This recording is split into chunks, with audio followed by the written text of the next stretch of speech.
Monika. I'd like to invite you to come with me on a brief journey through the kind of futures that have been, as imagined by the most privileged few, and the kind of futures that could be, if we, together, could become just a little more curious what the voices previously excluded from future conversations have to say about it all. The most important thing I'd love you to take away from this today is that future visions based on informed hope are vital to our resilience against future visions that are nightmarish, based on violence, isolationism, and fear. So, let's go into it. The two most popular frameworks to think about the future are dystopia and utopia. But both of them have become, and in fact have been, deeply problematic. So what is the issue with dystopia? Well, in fact, dystopia has started as a countercultural movement, punk in a way, as like in cyberpunk. But what it has become today, if not more of desperate escapism. We know that futures are exclusively radical. They won't be just more of the same. So it's really important that we gain a greater sense of agency in shaping those futures. But if we believe that futures are just doom and gloom and there's nothing we can do about it, in fact, then we will do nothing about it. But there's also something worse about it. When some of the most talented people in the world use their talent and imagination to imagine more that kind of stuff that gives some of the worst people in the world terrible ideas of how to make money, not just while the world burns, but possibly also by setting the world on fire. So, we have to think beyond dystopianism, beyond these regurgitation of the same tropes of doom and gloom. So, what is offered to us as an antidote to dystopia? Most common answer is utopia. But if we analyze what utopia has been pretty much since its earliest inceptions, with few rare niche exemptions, it has always been exclusionary and eugenic by default. What do I mean by that?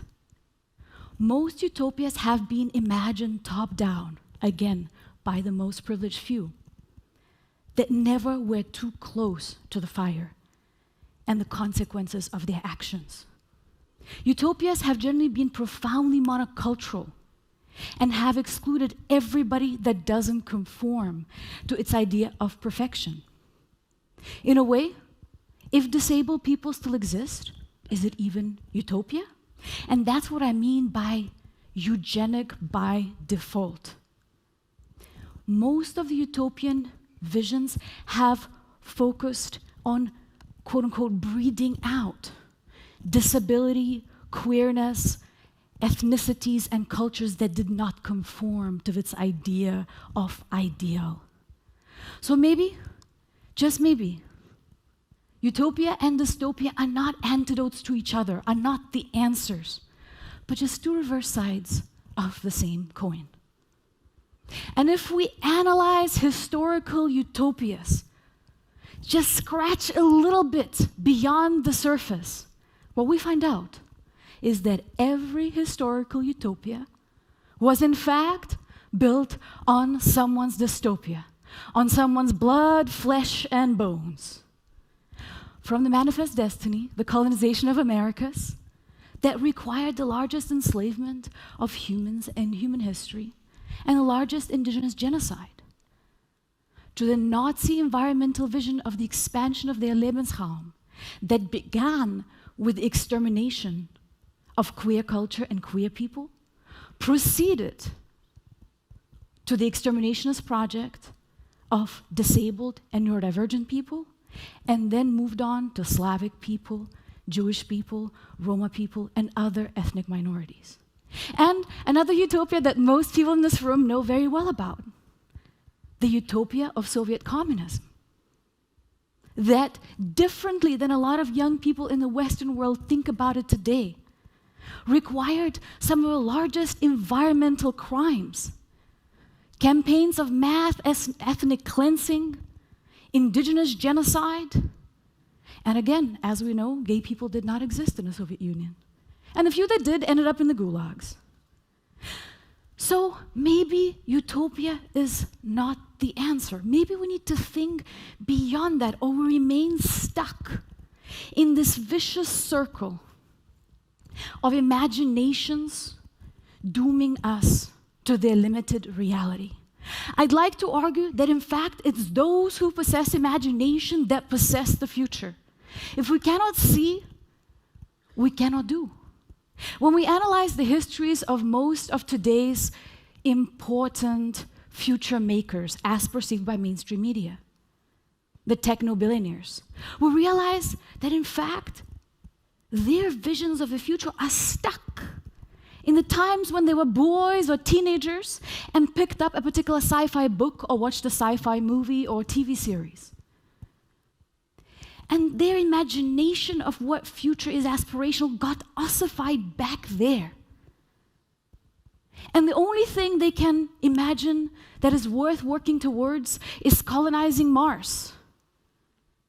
And yet, the idea that we could imagine a world beyond racism, misogyny, xenophobia, homophobia, ableism seems utterly impossible.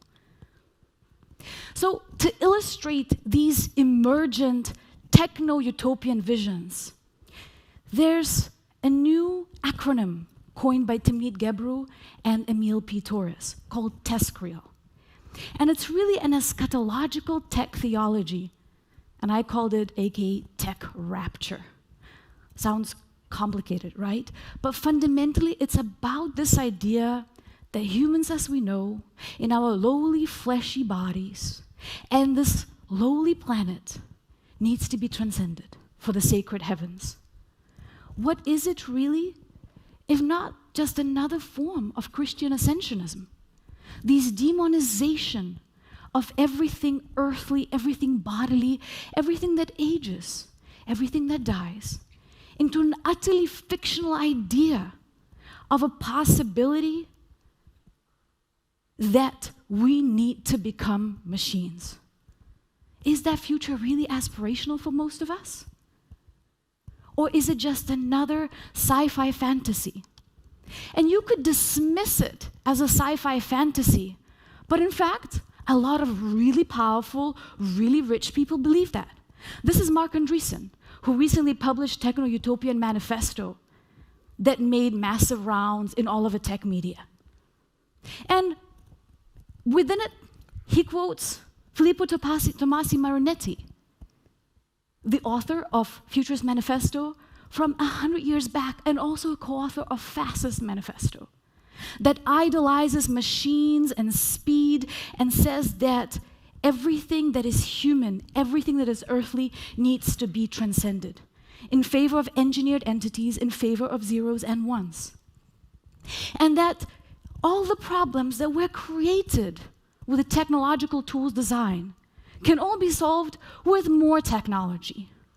So this is a vicious circle of imagination. If we think that technology is some kind of magical panacea that will solve things that are human created, we always end up with oppressive future. Technological innovation not led by humanitarian evolution always equals oppressive future, be it utopian or dystopian. If the problem is cultural, social, political, the solution needs to be too. Technology is just a mere extension of our minds and our bodies. It is us who design it, who use it, and who abuse it. So, hope I put you a bit on the edge of your seat and made you realize that there's a lot at stake, in fact. So what do we do in face of that? Well, we have to push back both on nostalgia and techno-solutionism. So to say that, well, times were great sometime back in the past, let's just go back. we're not really telling a true picture of the past. We just are regurgitating fantasy. But also, if we say that technology will solve things that we created, we are utterly deluding ourselves. To be truly visionary, we have to root our imagination in our concrete reality, while simultaneously imagining possibilities beyond that reality. Bell Hooks said that. So, what does that mean? In order to move towards a better future, we cannot be ignorant of the past. In fact, we need to understand what historical patterns brought us to where we are today. We need to truly confront and face what is at stake, but not stay there, not stay with a no. If we just scream no, no, no, no, no, and we just scream for revolution, but we do not have a better idea of what could the world be, what could our society be, we create a vacuum, and then something even more violent could step in and usurp that space. So we need to know where we're coming from, but we also need to imagine beyond that status quo. And that imagination will always be the seed of hope, an inspiration for us to work towards. So, informed hope is better and so much more powerful than techno-billionaire optimism. This idea that a superhero is going to come in and save the day, that's a Marvel storyline. That's not our reality. The only way we actually solve things is by coming together and being aware of what we're dealing with instead of magically leapfrogging the issues. Informed hope is knowing that something is worth living and working for, and then doing that. So, what could be the positive equation? What could lead us towards livable future? And that is, in my view, humanitarian evolution supported by innovative tools. Again, not as something magical, not as something that has its own agency, but simply as an extension of us. So, for the past several years, I've been working to an alternative to dystopian and utopian binary, and we called it Protopia Futurist Design Framework. And so these are 7 principles that should not be thought of as some kind of Maslow's hierarchy of needs, that we have to solve one before we need to proceed into others. In fact, these are interlinked circles that need to be worked on and thought and considered and adjusted simultaneously. In fact, Protopia is not some kind of end vision, not a finite state like utopia or dystopia is. It's a working process. It's a conversation. It's meant to be questioned and it's meant to be adjusted. So let's go a little bit into what would be those core principles. The first one, plurality, beyond the binaries. We have to start coming together not because we're the same or because we tolerate the difference, but because we are curious what people different to us by their ability, by their ethnic background, by their lived experience, by their disciplined knowledge, have to teach us of what we don't know. Instead of thinking of it as some kind of drag, as some kind of chore, we have to see it as an extraordinary gift that it actually is. Somebody's willing to share with us the knowledge that it took them a lifetime to accumulate. So instead of trying to dig our feet in and say, I am right, and celebrate those that have always been right, can we start celebrating the process of learning? Okay, the next one, interdependence. So the idea of interdependence as being more aspirational than independence is really at the core of disability justice framework. Disabled people recognize that at any point of our lives, unless we die a sudden death, we will need support systems. We will need each other. and we will be able to contribute in a different way than what productivity, idealizing society tells us is the only way to contribute to it. So can we start thinking of future visions beyond these magical heroes, but really future visions of communities, interdependent and stronger for it? Okay, next one. It's really about celebration of life, embodiment, joy, pleasure. Adrienne Maree Brown speaks about it in her book, Pleasure Activism, and how important pleasure is in these movements of resistance and resilience. It's also a vital way to resist against this idea of the kind of human optimization that optimizes away our humanity. If we will enjoy touching another human skin, walking with bare foot on the warm rocks or in the sand on the grass, smelling the scents of the forest that aren't just chemical molecules, but also the microbiome of the forest, it'll be harder for us to convince that metaverse or robotic lives actually are superior to the reality that we inhabit. This leads me to the next point, biosphere regeneration. So much damage has been done onto this planet that sustainability is truly not enough. We need to repair, we need to regenerate. And the only way to do that is to move away from linear systems of economy, values, production. The living world doesn't see anything as resources and doesn't turn anything into pure waste. It's a continuous process of becoming. The growth that is infinite to the point of death in the living world is only cancerous. Everything else is reborn and ages and translates into other forms. So we need to start thinking about that. How do we look at the most perfect technology that there is, which is life, and what we can learn from the living world? Okay, next one, creative flourishment and spiritual fulfillment. We know that the rising fascist regimes, the first thing that they target is any kind of cultural expression that challenges their hegemony.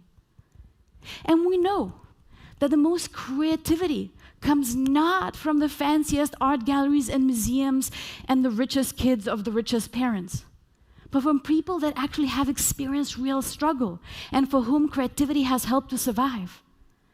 And so creativity is vital in our societies, and we need to start thinking about it when we set our future priorities.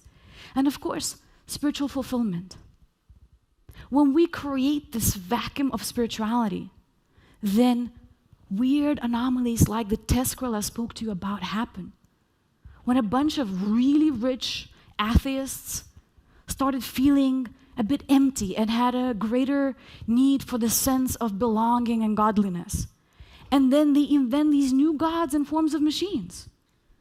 Or we get conspiracy theories like QAnon, that is a new cult that seemed so ridiculous to start with, and yet now tens and tens of millions of people bought into it, and it's ripping societies apart. So what is spirituality of the future that doesn't just create in-groups and out-groups, but helps us in the challenges that we face? And so all of these principles are really underlined by what are our values. If we imagine this more livable future, well, what do we value in that future? What do we consider beautiful? What do we consider aspirational? What do we consider ugly? We are in this together. But we're not in the same boat. We are in the same storm. Some of us have yachts. Some of us barely have life jackets. But with whatever we have, what are we doing? And how are we sharing that with those that have less than us? In all of our Protopian research, we made a very conscious choice to center indigenous, queer, disabled, and neurodivergent perspectives. Why? Because these are the groups of people that are truly at the bleeding edge of harm. With every new development, technological, biosphere destruction, policy, rise of inequality, natural disaster, authoritarianism, those are the groups that get harmed first. They truly have the skin in the game. And so when we are making these choices, we have to understand that this is not some kind of charity work. If indigenous people are being considered, if their safety is first and foremost when we talk about climate change, chances are that the climate impact will also spare us too. If we center disability in pandemic policy, chances are that we too will be affected less by a novel pathogen. So let's really think of how do we center the leadership of the most impacted in any kind of projects that we do. And not just go and design for or tell the stories for, but truly tell the stories with and design with and truly co-create. As I spoke about, we live in a world where we've objectified all the wrong things, and we gave humanity to the things that don't really have it. And that's what I mean by why do we mechanomorphize the living world while anthropomorphizing AI and aliens? We think of a narrative as sci-fi if somebody's speaking to an alien or to an artificial intelligence-powered robot. But a narrative where a human being is communicating with other than human species living here on Earth, we think of it as fantasy. We have mapped out more of the cosmos than of the deep sea. We think as a much more futuristic endeavor to study the soil on Mars rather than the deep soil on our Earth, a soil that is degenerating because of our industrial actions. So maybe, just maybe, we need to really turn these things around. And of course, not stop the space exploration entirely, but start thinking, what will actually concern most of us? How many of us here in this room think that we'll be meeting aliens or colonizing Mars in the future? And how many of us will have to deal with the future of food systems, the future of healthcare, the future of mental health care, the future of transportation, the future of education, the future of soils, the future of oceans? In fact, most of us that will be alive, we will have to deal with that. So can we make those subjects exciting and futuristic? Because in the absence of that, with every language, with every creature that vanishes, we lose a way of making sense of the world. We lose our own very capacity for resilience. Again, I want to repeat that. With every indigenous language, with every creature that vanishes, we lose a way of making sense of the world. We lose a gift of learning from them and what they have accumulated as knowledge. And I want to call out some of the most popular futurist frameworks to think about the future.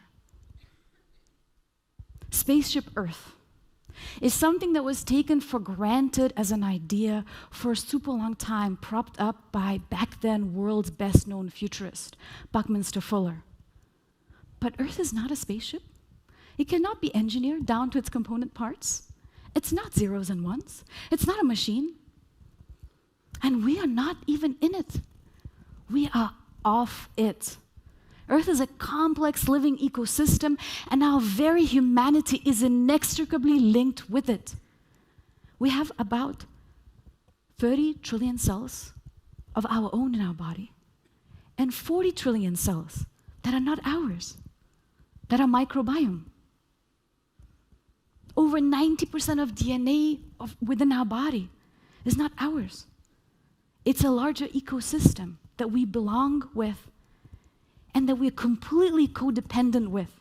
And not just our physical health, but also our intellectual capabilities, our psychological states, all of it. If we think that we can just shoot ourselves into the empty space in these tin cans and still retain our humanity, we're basing this vision on a completely outdated mid-20th century science that unfortunately most of the sci-fi is still based upon. So here too, I want you to invite to get more curious, not of the future visions that old school sci-fi offers to us, but the kind of future visions that the most advanced science is exploring. We truly live in an immense world, but here on Earth, on this planet, with all of these other creatures that have, if not languages as we know, but their communication systems and their knowledge and their millions and hundreds of millions of years of survival strategies. We have to defy escapism. We have to defy this idea that there's just another frontier to go and conquer, and whatever trash we've accumulated be damned. We have to defy this notion that we can fuck up this world and then somehow we're going to go on Mars and do better. Maybe instead of moving fast and breaking things and thinking of everything as just collateral damage, a few eggs that we need to break to make an omelet, instead of that, maybe we can move tenderly. Stop breaking things, people, planet, and start repairing it. Start nourishing, start growing, not just engineering and building. And the way to do that, we need to start thinking beyond just human-centric design and beyond just human-centric futures into life-centric design, life-centric futures, life-centric stories. What I mean by that, I don't mean that humans are the virus and, we should just, the world is going to be better without us. Because if we reach a point of human extinction or mass calamity through the means of technological destruction, we'll wreak so much damage on the rest of the world. In fact, in order to ensure long-term human flourishment, we need to decenter humans, yes. Because if all of the life is well on this planet, then we will be well too. Because we are not on it, we are off it. We are in this together. Again, not in the same boat, but truly in the same storm. So how can we start telling stories about it? So, what is in front of us? What are the choices? And do politics as we know and stories and binaries as we know really offer us really anything that could lead us not just to surviving, but hopefully also thriving? There's so much baggage attached to notions such as left and right, progressive and conservative. And sometimes people will fight for a particular policy just because it's their camp, akin to their favorite soccer team is on that particular framework.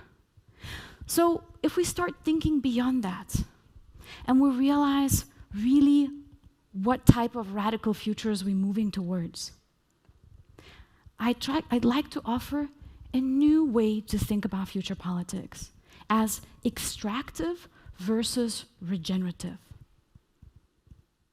Do we think of the future that we like to live in as something that we can just keep extracting from?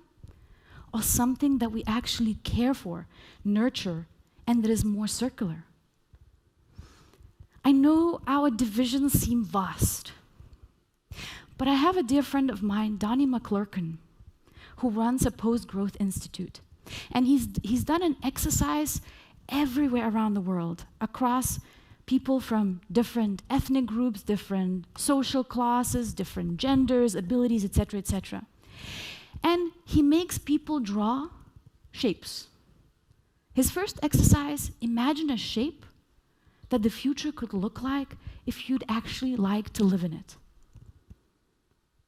And people pretty much with no exception, always end up drawing few basic shapes: a circle, a heart, an infinity sign. And then, what is the kind of future and what is the kind of present that we are living in? And people, again, despite all these differences, end up drawing few basic shapes: square, rectangular shape, line, or a scramble of lines crossing out each other. So we know that we share that, and we need to find a way how to overcome that. Because, again, there's these two alternative futures. One, the term Iremescene. It's this age that is coming after Anthropocene, the age that we live in, where humans have impacted the planet so greatly. And it's the age where we calamitously extinguish so many other species, that we experience existential loneliness as a species here on Earth, but also that ultimately will end up leading to our own extinction, because again, we're codependent with all life. Or Symbiocene, a future that we actually learn to live, not just with each other, but with all life. So, to end with, I want to offer something that I think is very timely. We have a war happening here next door. There's a new war that just emerged in the Middle East. And it's very hard to talk about peace, because peace seems like this kind of utopian goal, an impossibility between the warring parties. But peace has always been made between the warring parties. Peace is not a utopia. In fact, maybe it's the most protopian endeavor that there is. Peace is not an end state. Peace is work, peace is cultivation, peace is stewardship, peace is negotiation. It is tedious and it is laborious. It is not some silly, unsophisticated, privileged fantasy. These are words by my friend Jenka Gorfinkel. The only way to ensure peace is not by forcing people to just lay down the arms. Ceasefire is not enough. We know it's just a pause for potentially an even greater conflict. Peace requires justice. Peace requires acknowledging all the scars, all the wounds, all the trauma, and actually dealing with it. And we know that in this region, we have so much trauma that is still not being dealt with. And that part is vital for us to think about a hopeful future. And future is not shaped just by our action, but also by our apathy. When we think that there's nothing we can do about it, it becomes a self-fulfilling prophecy. Most of you are storytellers here in this room. So what is our role as storytellers? I think we have a duty to inspire curiosity, create new stories of a future that give us everything we hope for, that cater to these deep emotional needs and insecurities, but that are not what we expect, that are not based on these outdated imaginations by men that never suffered the consequences of their actions. So, I really am curious, what will be the futures that you will dream about? And how you'll put them in front of millions and hopefully billions of other people? And what kind of new world that could inspire? Thank you so much.